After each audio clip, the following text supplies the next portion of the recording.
May joyride biker dito tayong nakita, ipupultang na lang natin. Kasundo, anong gas mo? Nagulat ka. Anong gas mo?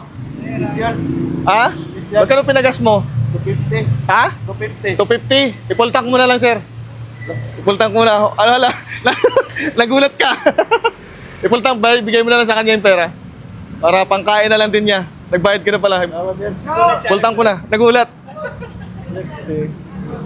Ayan, dito tayo ngayon sa mamahaling lugar.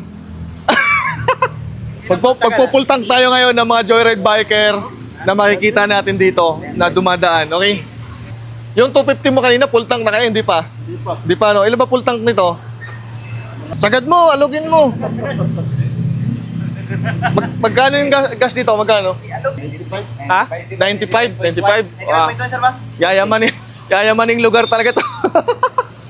Minsan lang tayo makapunta sa mga mamahaling lugar. Isagad mo. Oh, baka mapaw ah. Pultang ta, sagad na. Okay na. Sige, ingat ka, ingat. Tawag pa kami, tuloy-tuloy lang yan ha. Sige. Ingat ka, ingat.